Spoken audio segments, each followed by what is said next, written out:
Hi అండి, నమస్తే. Welcome back our channel. ఈరోజు మనం స్వీట్ రెసిపీ చేసుకుందామండి. ఈరోజు వచ్చేసి నేను సగ్గుబియ్యం బెల్లం పాయసం చేసి చూపిస్తున్నానండి. సగ్గుబియ్యం బెల్లం పాయసం చాలా ఈజీగా అయిపోయే రెసిపీ అండి ఇది. అలాగే మనకి మరీ చిక్కబడకుండా ఎలా చేసుకోవాలో ఈరోజు వీడియోలో చూద్దామండి. ఇప్పుడైతే మనం వీడియో స్టార్ట్ చేద్దాం. సగ్గుబియ్యం అండి, సగ్గుబియ్యం వచ్చేసి హాఫ్ కప్ తీసుకున్నానండి. ఇలా బౌల్లో వేసుకొని కొద్దిగా వాటర్ యాడ్ చేద్దామండి. ఇలా వాటర్ వేసుకొని కొద్దిగా వీటిని క్లీన్ చేసుకుందామండి. ఫస్ట్ వచ్చేసి ఇలా లైట్గా కలిపేసి వాటర్ వడపోసుకుందామండి. అలా వడపోసిన తర్వాత మరికొన్ని వాటర్ వేసి ఒక 5 నిమిషాలు నానబెట్టాలండి. ఒక 5 నిమిషాలు నానబెడితే మనకి సగ్గుబియ్యం నానిపోతాయండి. కొద్దిసేపు సగ్గుబియ్యం నానేలోపు మనం పాలు వేడి చేసుకుందాం. పాలు వచ్చేసి హాఫ్ లీటర్ తీసుకున్నానండి. ఈ పాలు మరిగేలోపు డ్రై ఫ్రూట్స్ పక్కన వేయించుకుందామండి. వేరే కళాయిలో ఒక స్పూన్ నెయ్యి వేస్తున్నానండి. ఇలా నెయ్యి కొద్దిగా కరిగిన తర్వాత బాదం పలుకులండి, అలాగే జీడిపప్పు కూడా వేసి కొద్దిగా వేయించుకుందాం. కొద్దిగా వేయించిన తర్వాత ఇప్పుడు కిస్మిస్ యాడ్ చేద్దామండి.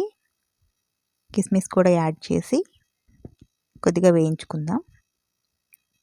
ఇలా వేయించిన తర్వాత కొద్దిగా పక్కన పెట్టేద్దామండి.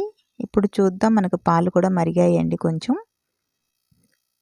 పాలు ఇలా కొద్దిగా కలుపుకొని సిమ్లో పెట్టేద్దామండి. ఒక 5 నిమిషాలు అలా మరుగుతూ ఉంటుంది. ఇప్పుడైతే బెల్లం చూద్దామండి. సగ్గుబియ్యం పాయసంలోకి బెల్లం వచ్చేసి 150 గ్రామ్స్ తీసుకున్నానండి. హాఫ్ లీటర్ పాలు, అలాగే 150 గ్రామ్స్ వచ్చేసి బెల్లం ఇలా సన్నగా తురుము పెట్టుకున్నానండి. ఇప్పుడు సగ్గుబియ్యం చూద్దాం ఒకసారి. సగ్గుబియ్యం మనకి నానిపోయాయండి. 5 నిమిషాలు అయితే సరిపోతుందండి. మరీ ఎక్కువసేపు నానబెడితే పిండిలాగా మొత్తం కలిసిపోతుందండి. ఇప్పుడు ఈ నీళ్ళని వారి చేద్దాం శుభ్రంగా. మనకి ఇలా ఉందండి సగ్గుబియ్యం వచ్చేసి. ఇప్పుడు ఇందులో యాడ్ చేద్దామండి మరిగించిన పాలల్లో. ఇలా మొత్తం వెంటనే వేసేసుకొని సిమ్లోనే ఉంచేసేయాలండి. స్టవ్ వచ్చేసి ఇలా వెంటనే కలిపేసుకోవాలండి. పెట్టిన తర్వాత ఇలా వెంటనే కలపకపోతే అడుగున అంటు పట్టిపోతాయండి. సగ్గుబియ్యం కొంచెం జిగటగా ఉంటుంది కదా, ఇలా కలిపేసుకోవాలండి. కలిపిన తర్వాత ఒక 5 నిమిషాలు ఉడికించాలండి. సిమ్లో పెట్టి ఉడికించుకుంటే సరిపోతుందండి. మనకి ఫ్లేమ్ ఎక్కువ పెట్టినా మట్టు అంటు పట్టేస్తుంది. ఇప్పుడు బెల్లం వేద్దామండి. ఇందులో బెల్లం మొత్తం ఇలా వేసిన తర్వాత ఒకసారి కలుపుకోవాలండి బెల్లం కరిగేంత వరకు. బెల్లం వేసిన తర్వాత బాగా మరిగించాల్సిన పని లేదండి. బెల్లం కరిగేంత వరకు ఇలా కలుపుకుంటే సరిపోతుంది. వెంటనే కరిగిపోతుందండి. బెల్లం కరిగిందండి. మనకు కరిగిన తర్వాత ఇలా ఉంటుంది. ఇప్పుడు ఇలాచీ పౌడర్ యాడ్ చేద్దామండి. ఇలాచీ పౌడర్ వేసిన తర్వాత డ్రై ఫ్రూట్స్ వేద్దామండి. డ్రై ఫ్రూట్స్ మొత్తంగా వేసిన తర్వాత నెయ్యి వేస్తున్నానండి. హాఫ్ స్పూన్ వచ్చేసి నెయ్యి వేస్తున్నాను. ఇదంతా ఒకసారి మిక్స్ చేసుకుందామండి. సిమ్లో పెట్టి ఒక 2 నిమిషాలు మరిగించుకుంటే సరిపోతుందండి. ఇప్పుడు బెల్లం కరిగిన తర్వాత ఎక్కువసేపు మరిగించొద్దండి. పాయసం వచ్చేసి ఎక్కువగా మరిగిస్తే చిక్కబడిపోతుంది. బాగా చిక్కబడకుండా ఉండాలంటే మనం బెల్లం కరిగిపోయిన తర్వాత ఎక్కువగా మరిగించొద్దండి. ఒక 2 నిమిషాలు ఉంచేసి స్టవ్ ఆఫ్ చేస్తే సరిపోతుంది.